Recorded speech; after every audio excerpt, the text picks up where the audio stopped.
Inspector Matadin चांद पर। वैज्ञानिक कहते हैं चांद पर जीवन नहीं है, पर सीनियर पुलिस इंस्पेक्टर मातादीन कहते हैं वैज्ञानिक झूठ बोलते हैं, वहाँ हमारे जैसे ही मनुष्यों की आबादी है। विज्ञान ने हमेशा इंस्पेक्टर मातादीन से मात खाई है। फिंगरप्रिंट विशेषज्ञ कहता रहता है छुरे पर पाए गए निशान मुलजिम की उंगलियों के नहीं हैं, पर मातादीन उसे सजा दिला ही देते हैं। मातादीन कहते हैं ये वैज्ञानिक केस का पूरा इन्वेस्टिगेशन नहीं करते। उन्होंने चांद का उजला हिस्सा देखा और कह दिया वहाँ जीवन नहीं है। मैं चांद का अंधेरा हिस्सा देखकर आया हूँ, वहाँ मनुष्य जाति है। ये बात सही है क्योंकि अंधेरे पक्ष के मातादीन माहिर माने जाते हैं। पूछा जाएगा इंस्पेक्टर मातादीन चांद पर क्यों गए थे? टूरिस्ट की हैसियत से या किसी फरार अपराधी को पकड़ने? नहीं, वे भारत की तरफ से सांस्कृतिक आदान प्रदान के अंतर्गत गए थे। चांद सरकार ने भारत सरकार को लिखा था यूँ हमारी सभ्यता बहुत आगे बढ़ी है, पर हमारी पुलिस में पर्याप्त सक्षमता नहीं है। वो अपराधी का पता लगाने और उसे सजा दिलाने में अक्सर सफल नहीं होती। सुना है आपके यहाँ रामराज है, मेहरबानी करके किसी पुलिस अफसर को भेजें जो हमारी पुलिस को शिक्षित कर दे। गृह मंत्री ने सचिव से कहा किसी आईजी को भेज दो। सचिव ने कहा नहीं सर, आईजी नहीं भेजा जा सकता, प्रोटोकॉल का सवाल है। चांद हमारा एक क्षुद्र उपग्रह है, आईजी के रैंक के आदमी को नहीं भेजेंगे, किसी सीनियर इंस्पेक्टर को भेज देता हूं। तय किया गया कि हजारों मामलों के investigating officer senior inspector Matadin को भेज दिया जाए। चांद की सरकार को लिख दिया गया कि आप मातादीन को लेने के लिए पृथ्वी यान भेज दीजिए। पुलिस मंत्री ने मातादीन को बुलाकर कहा तुम भारतीय पुलिस की उज्जवल परंपरा के दूत की हैसियत से जा रहे हो। ऐसा काम करना कि सारे अंतरिक्ष में डिपार्टमेंट की ऐसी जय जयकार हो कि प्रधानमंत्री को भी सुनाई पड़ जाए। मातादीन की यात्रा का दिन आ गया। एक यान अंतरिक्ष अड्डे पर उतरा। मातादीन सबसे विदा लेकर यान की तरफ बढ़े। वे धीरे धीरे कहते जा रहे थे प्रवीसी नगर कीजय सब काजा, हृदय राखी कौशलपुर राजा। यान के पास पहुंचकर मातादीन ने मुंशी अब्दुल गफूर को पुकारा। मुंशी गफूर ने एड़ी मिलाकर सैल्यूट फटकारा। बोला जी पैक्टसा। FIR रखती है? जी पैक्टसा। और रोजनामचे का नमूना? जी पैक्टसा। वे यान में बैठने लगे। हवलदार बलभद्र को बुलाकर कहा हमारे घर में जचकी के बखत अपने पत्नी को मदद के लिए भेज देना। बलभद्र ने कहा जी पैक्टसा। गफूर ने कहा आप बेफिक्र रहें पैक्टसा, मैं अपनी पत्नी को भी भेज दूंगा खिदमत के लिए। मातादीन ने यान के चालक से पूछा ड्राइविंग लाइसेंस है? जी है साहब। और गाड़ी में बत्ती ठीक है? जी ठीक है। मातादीन ने कहा सब ठीक ठाक होना चाहिए, वरना हरामजादे का बीच अंतरिक्ष में चलान कर दूंगा। चंद्रमा से आए चालक ने कहा हमारे यहाँ आदमी से इस तरह नहीं बोलते। मातादीन ने कहा जानता हूँ बे, तुम्हारी पुलिस कमजोर है, अभी मैं उसे ठीक करता हूँ। मातादीन यान में कदम रख ही रहे थे कि हवलदार राम संजीवन भागता हुआ आया। बोला पैक्टसा, SP साहब घर से कहे हैं कि चांद से एड़ी चमकाने का पत्थर लेते आना। मातादीन खुश हुए। बोले कह देना बाई साहब से, जरूर लेता आऊंगा। वे यान में बैठे और यान उड़ चला। पृथ्वी के वायुमंडल से यान बाहर निकला ही था कि मातादीन ने कहा अबे हॉर्न क्यों नहीं बजाता?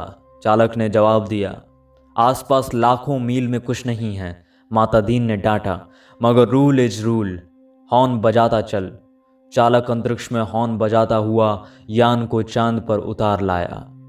अंतरिक्ष अड्डे पर पुलिस अधिकारी मातादीन के स्वागत के लिए खड़े थे। मातादीन रॉब से उतरे और उन अफसरों के कंधों पर नजर डाली। वहां किसी के स्टार नहीं थे। फीते भी किसी के नहीं लगे थे, लिहाजा माता दीन ने एड़ी मिलाना और हाथ उठाना जरूरी नहीं समझा। फिर उन्होंने सोचा, मैं यहाँ इंस्पेक्टर की हैसियत से नहीं, सलाहकार की हैसियत से आया हूँ। माता दीन को वे लोग लाइन में ले गए और एक अच्छे बंगले में उन्हें टिका दिया। एक दिन आराम करने के बाद माता दीन ने काम शुरू कर दिया। पहले उन्होंने पुलिस लाइन का मुलाहजा किया। शाम को उन्होंने आईजी से कहा, आपके यहाँ पुलिस लाइन में हनुमान जी का मंदिर नहीं है? हमारे रामराज में हर पुलिस लाइन में हनुमान जी हैं। आईजी ने कहा, हनुमान कौन थे, हम नहीं जानते। माता दीन ने कहा, हनुमान का दर्शन हर कर्तव्य परायण पुलिस वाले के लिए जरूरी है। हनुमान सुग्रीव के यहाँ स्पेशल ब्रांच में थे। उन्होंने सीता माता का पता लगाया था। अबडक्शन का मामला था, दफा 362। हनुमान जी ने रावण को सजा वहीं दे दी, उसकी प्रॉपर्टी में आग लगा दी।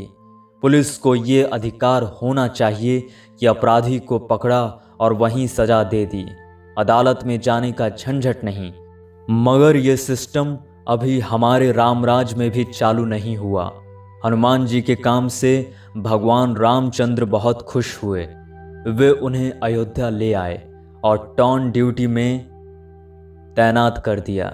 वही हनुमान हमारे आराध्य देव हैं। मैं उनकी फ़ोटो लेता आया हूँ। उससे मूर्तियाँ बनवाइए और हर पुलिस लाइन में स्थापित करवाइए। थोड़े ही दिनों में चांद की हर पुलिस लाइन में हनुमान जी स्थापित हो गए। माता दीन जी उन कारणों का अध्ययन कर रहे थे जिनसे पुलिस लापरवाह और अलाल हो गई है। वो अपराधों पर ध्यान नहीं देती। कोई कारण नहीं मिल रहा था। एकाएक उनकी बुद्धि में एक चमक आई।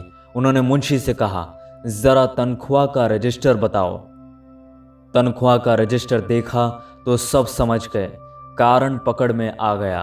शाम को उन्होंने पुलिस मंत्री से कहा, मैं समझ गया कि आपकी पुलिस मुस्तैद क्यों नहीं है।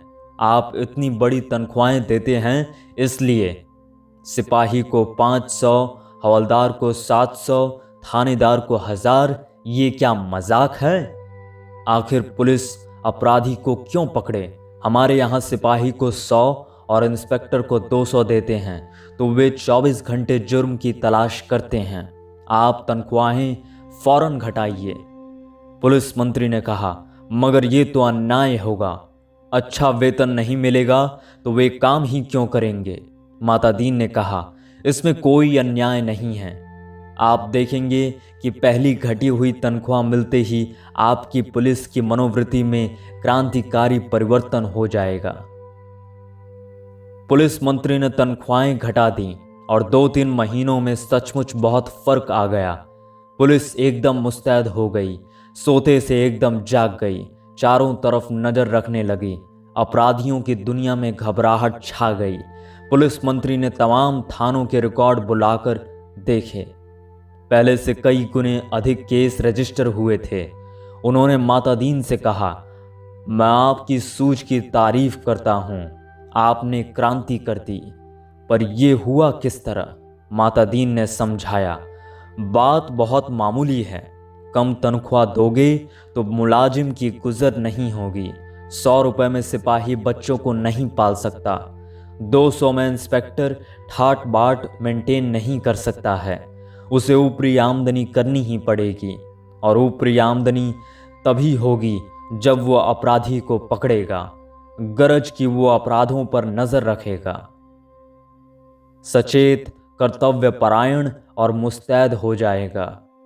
हमारे रामराज के स्वच्छ और सक्षम प्रशासन का यही रहस्य है। चंद्रलोक में इस चमत्कार की खबर फैल गई। लोग माता दीन को देखने आने लगे कि वो आदमी कैसा है जो तनख्वाह कम करके सक्षमता ला देता है। पुलिस के लोग भी खुश थे।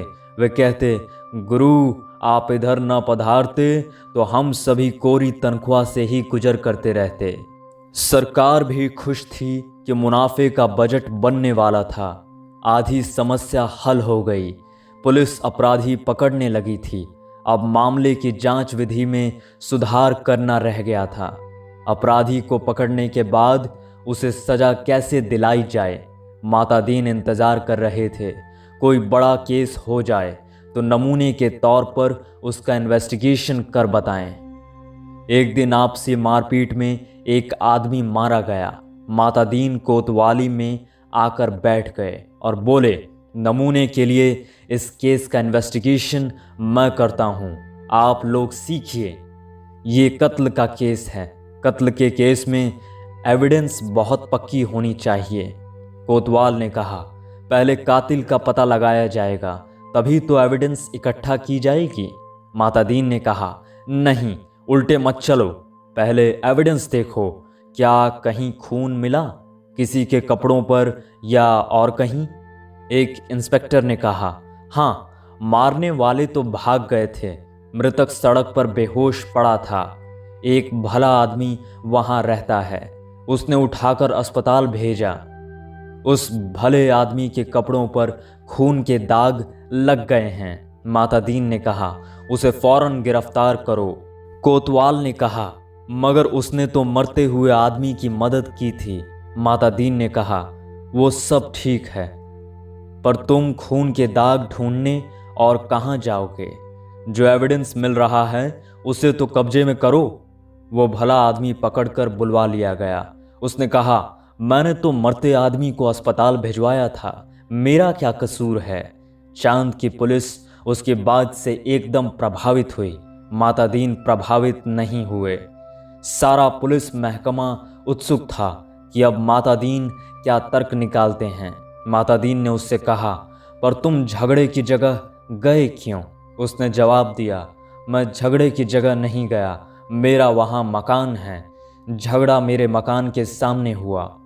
अब फिर माता दीन की प्रतिभा की परीक्षा थी। सारा महकमा उत्सुक देख रहा था। माता दीन ने कहा, मकान है तो ठीक है, पर मैं पूछता हूँ, झगड़े की जगह जाना ही क्यों? इस तर्क का कोई जवाब नहीं था। वो बार बार कहता, मैं झगड़े की जगह नहीं गया, मेरा वही मकान है। माता दीन उसे जवाब देते, सो ठीक है, पर झगड़े की जगह जाना ही क्यों? इस तर्क प्रणाली से पुलिस के लोग बहुत प्रभावित हुए। अब माता दीन जी ने इन्वेस्टिगेशन का सिद्धांत समझाया। देखो, आदमी मारा गया है तो ये पक्का है कि किसी ने उसे जरूर मारा, कोई कातिल है, किसी को सजा होनी है। सवाल है, किसको सजा होनी है? पुलिस के लिए ये सवाल इतना महत्व नहीं रखता जितना ये सवाल कि जुर्म किस पर साबित हो सकता है या किस पर साबित होना चाहिए। कत्ल हुआ है तो किसी मनुष्य को सजा होगी ही। मारने वाले को होती है या बेकसूर को, यह अपने सोचने की बात नहीं है। मनुष्य सब बराबर हैं, सब में उसी परमात्मा का अंश है। हम भेदभाव नहीं करते। वो पुलिस का मानवतावाद है। दूसरा सवाल है, किस पर जुर्म साबित होना चाहिए? इसका निर्णय इन बातों से होगा। पहला, क्या वो आदमी पुलिस के रास्ते में आता है? दूसरा, क्या उसे सजा दिलाने से ऊपर के लोग खुश होंगे? माता दीन को बताया गया कि वो आदमी भला है, पर पुलिस अन्याय करे तो विरोध करता है। जहां तक ऊपर के लोगों का सवाल है, वो वर्तमान सरकार की विरोधी राजनीति वाला है। माता दीन ने टेबल ठोक कर कहा, फर्स्ट क्लास केस एविडेंस और ऊपर का सपोर्ट।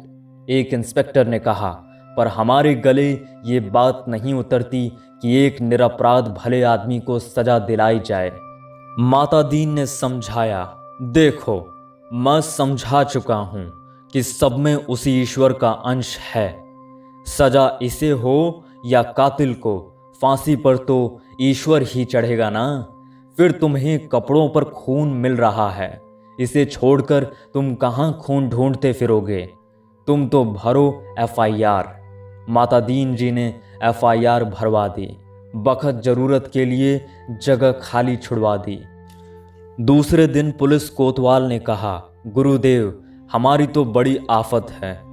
तमाम भले आदमी आते हैं और कहते हैं, उस बेचारे बेकसूर को क्यों फंसा रहे हो? ऐसा तो चंद्रलोक में कभी नहीं हुआ। बताइए, हम क्या जवाब दें? हम तो बहुत शर्मिंदा हैं। माता दीन ने कोतवाल से कहा, घबराओ मत। शुरू शुरू में इस काम में आदमी को शर्म आती है, आगे तुम्हें बेकसूर को छोड़ने में शर्म आएगी। हर चीज़ का जवाब है। अब आपके पास जो आए उससे कह दो, हम जानते हैं कि वो निर्दोष है, पर हम क्या करें, ये सब ऊपर से ही हो रहा है। कोतवाल ने कहा, तब वे एसपी के पास जाएंगे। माता दीन ने कहा, एसपी भी कह दें कि ऊपर से हो रहा है। तब वे आईजी के पास शिकायत करेंगे, आईजी भी कहें कि सब ऊपर से हो रहा है। तब वे लोग पुलिस मंत्री के पास पहुंचेंगे। पुलिस मंत्री भी कहेंगे, भैया मैं क्या करूं, ये ऊपर से हो रहा है। तो वे प्रधानमंत्री के पास जाएंगे। प्रधानमंत्री भी कहें कि मैं जानता हूं वो निर्दोष है, पर ये ऊपर से हो रहा है। कोतवाल ने कहा, तब वे माता दीन ने कहा, तब वे क्या, तब वे किसके पास जाएंगे? भगवान के पास ना, मगर भगवान से पूछकर कौन लौट सका है? कोतवाल चुप रह गया। वो इस महान प्रतिभा से चमत्कृत था। माता दीन ने कहा, एक मुहावरा ऊपर से हो रहा है हमारे देश में 25 सालों से सरकारों को बचा रहा है, तुम इसे सीख लो। केस की तैयारी होने लगी। माता दीन ने कहा, अब 4-6 चश्मदीद गवाह लाओ। कोतवाल ने कहा, चश्मदीद गवाह कैसे मिलेंगे? जब किसी ने उसे मारते देखा ही नहीं तो चश्मदीद गवाह कोई कैसे होगा? माता दीन ने सिर ठोंक लिया। किन बेवकूफ़ों के बीच फंसा दिया गवर्नमेंट ने, इन्हें तो ABCD भी नहीं आती। झल्ला कर कहा, चश्मदीद गवाह किसे कहते हैं जानते हो? चश्मदीद वो नहीं है जो देखे, बल्कि वो है जो कहे कि मैंने देखा। कोतवाल ने कहा, ऐसा कोई क्यों कहेगा? माता दीन ने कहा, कहेगा। समझ में नहीं आता कैसे डिपार्टमेंट चलाते हो? अरे, चश्मदीद गवाहों की लिस्ट पुलिस के पास पहले से रहती है, जहां ज़रूरत हुई उन्हें चश्मदीद बना दिया। हमारे यहाँ ऐसे आदमी हैं जो साल में 300-400 वारदातों के चश्मदीद गवाह होते हैं। हमारी अदालतें भी मान लेती हैं कि इस आदमी में कोई दैवी शक्ति है, जिससे वो जान लेता है कि अमुक जगह वारदात होने वाला है और वहाँ पहले से पहुँच जाता है। मैं तुम्हें चश्मदीद गवाह बनाकर देता हूँ। 8-10 उठाई गिरों को बुलाओ जो चोरी, मारपीट, गुंडागर्दी करते हों, जुआ खिलाते हों या शराब उतारते हों। दूसरे दिन शहर के 8-10 नर रत्न कोतवाली में हाजिर थे। उन्हें देखकर माता दीन गदगद हो गए। बहुत दिन हो गए थे ऐसे लोगों को देखें, बड़ा सूना सूना लग रहा था। माता दीन का प्रेम उमड़ पड़ा। उसने कहा, तुम लोगों ने उस आदमी को लाठी मारते देखा था ना? वे बोले, नहीं देखा साहब, हम वहाँ थे ही नहीं। माता दीन जानते थे ये पहला मौका है। फिर उन्होंने कहा, वहाँ नहीं थे ये मैंने माना, पर लाठी मारते देखा तो था। उन लोगों को लगा कि ये पागल आदमी है, कभी ऐसी उटपटांग बात करता है। वे हंसने लगे। माता दीन ने कहा, हंसो मत, जवाब दो। वे बोले, जब थे ही नहीं तो कैसे देखा?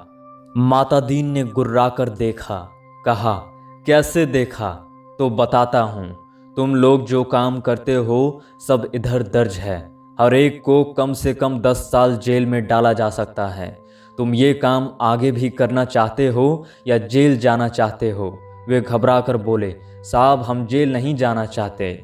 माता दीन ने कहा, ठीक, तो तुमने उस आदमी को लाठी मारते देखा? देखा ना? वे बोले, देखा साहब, वो आदमी घर से निकला और जो लाठी मारना शुरू किया तो वो बेचारा बेहोश होकर सड़क पर गिर पड़ा। माता दीन ने कहा, ठीक है, आगे भी ऐसी वारदातें देखोगे? वे बोले, साहब जो आप कहेंगे सो देखेंगे।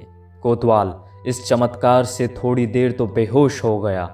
होश आया तो माता दीन के चरणों पर गिर पड़ा। माता दीन ने कहा, हटो, काम करने दो।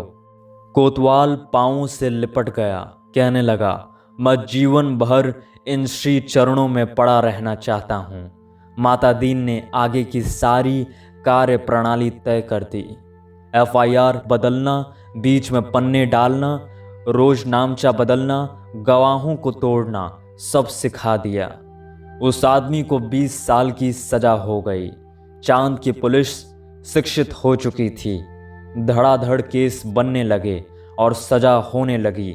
चांद की सरकार बहुत खुश थी। पुलिस की ऐसी मुस्तैदी भारत सरकार के सहयोग का नतीजा था। चांद की संसद ने एक धन्यवाद का प्रस्ताव पास किया। एक दिन माता दीन जी का सार्वजनिक अभिनंदन किया गया। वे फूलों से लदे खुली जीप पर बैठे थे। आसपास जय जयकार करते हजारों लोग वे हाथ जोड़कर अपने गृह मंत्री की स्टाइल में जवाब दे रहे थे। जिंदगी में पहली बार ऐसा कर रहे थे, इसलिए थोड़ा अटपटा लग रहा था। 26 साल पहले पुलिस में भर्ती होते वक्त किसने सोचा था कि एक दिन दूसरे लोक में उनका ऐसा अभिनंदन होगा। वे पछताए। अच्छा होता कि इस मौके के लिए कुर्ता टोपी और धोती ले आते। भारत के पुलिस मंत्री टेलीविज़न पर बैठे ये दृश्य देख रहे थे और सोच रहे थे, मेरी सद्भावना यात्रा के लिए वातावरण बन गया। एक दिन चांद की संसद का विशेष अधिवेशन बुलाया गया। बहुत तूफान खड़ा हुआ। गुप्त अधिवेशन था, इसलिए रिपोर्ट प्रकाशित नहीं हुई, पर संसद की दीवारों में टकराकर कुछ शब्द बाहर आए।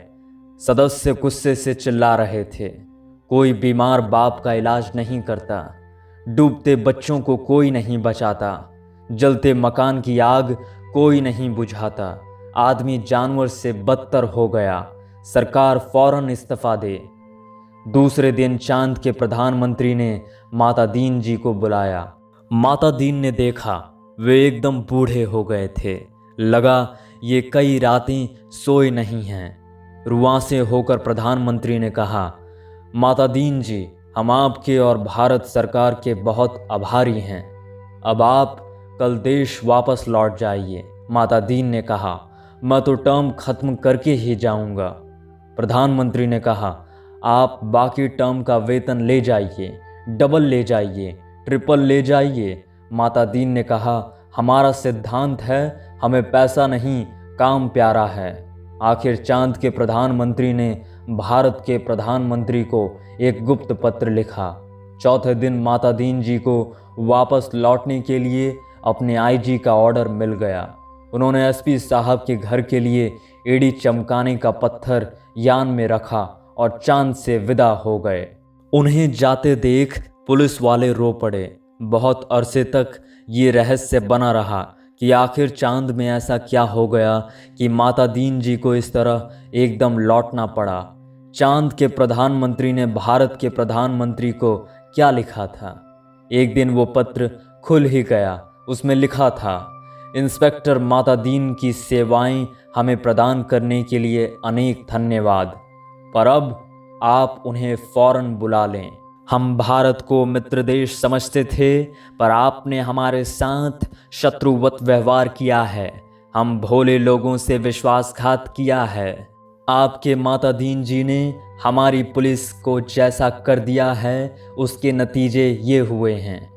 कोई आदमी किसी मरते हुए आदमी के पास नहीं जाता, इस डर से कि वो कत्ल के मामले में फंसा दिया जाएगा। बेटा बीमार बाप की सेवा नहीं करता, वो डरता है बाप मर गया तो उस पर कहीं हत्या का आरोप न लगा दिया जाए। घर जलते रहते हैं पर आग बुझाने कोई नहीं जाता, डरता है कि कहीं उस पर आग लगाने का जुर्म कायम न कर दिया जाए। बच्चे नदी में डूबते रहते हैं और कोई उन्हें नहीं बचाता, इस डर से कि उस पर बच्चे को डुबाने का आरोप न लग जाए। सारे मानवीय संबंध समाप्त हो रहे हैं। माता दीन जी ने हमारी आधी संस्कृति नष्ट कर दी है। अगर वे यहाँ रहें तो पूरी संस्कृति नष्ट कर देंगे। उन्हें फौरन रामराज में बुला लिया जाए।